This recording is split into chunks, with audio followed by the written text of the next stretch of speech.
بچپن، ولادت باسعادت۔ حضور اقدس صلی اللہ علیہ وآلہ وسلم کی تاریخ پیدائش میں اختلاف ہے،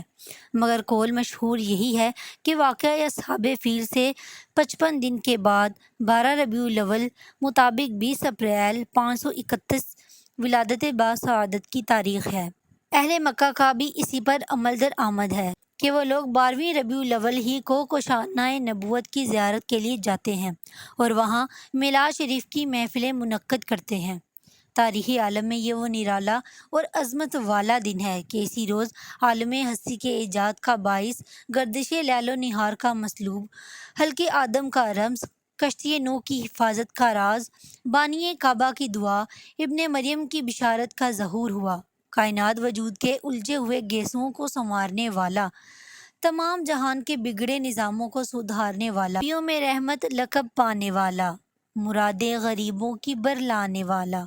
مصیبت میں غیروں کے کام آنے والا، وہ اپنے پرائے کا غم کھانے والا، فقیروں کا ماوا، ضعیفوں کا ملجا، یتیموں کا والی، غلاموں کا مولا،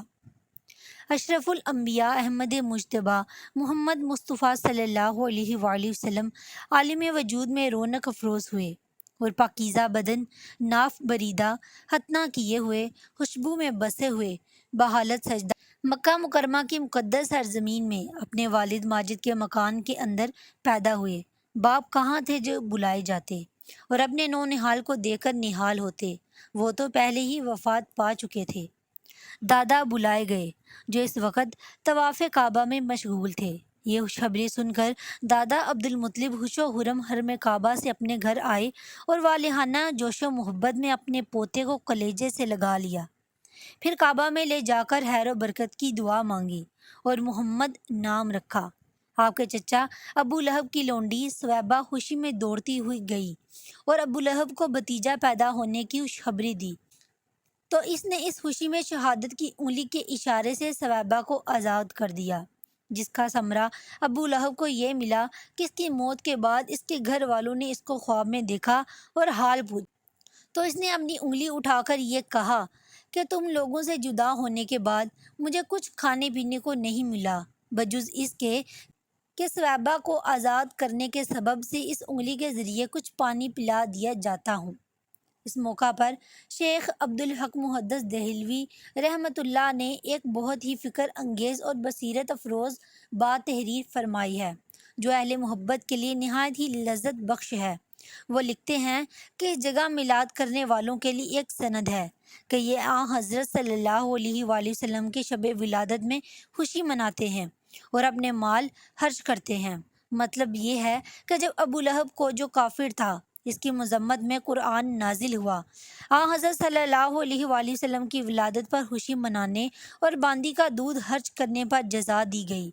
تو اس مسلمان کا کیا حال ہوگا؟ آن حضرت صلی اللہ علیہ وآلہ وسلم کی محبت میں سرشار ہو کر خوشی مناتا ہے اور اپنا مال خرچ کرتا ہے۔ مولد النبی، جس مقدس مکان میں حضور اقدس صلی اللہ علیہ وآلہ وسلم کی ولادت ہوئی، نام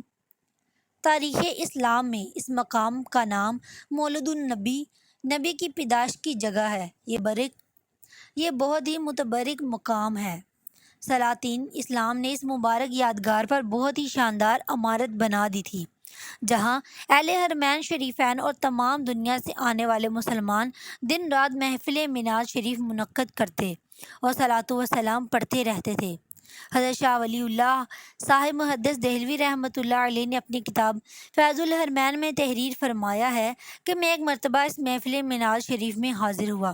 جو مکہ مکرمہ میں 12ویں ربیع الاول کو مولد النبی میں منعقد ہوئی تھی۔ جس وقت ولادت کا ذکر پڑھا جا رہا تھا تو میں نے دیکھا کہ یک بارگی اس مجلس سے کچھ انوار بلند ہوئے۔ میں نے ان انوار پر غور کیا تو معلوم ہوا کہ وہ رحمت الہی اور ان فرشتوں کے انوار تھے جو ایسی محفلوں میں حاضر ہوا کرتے ہیں۔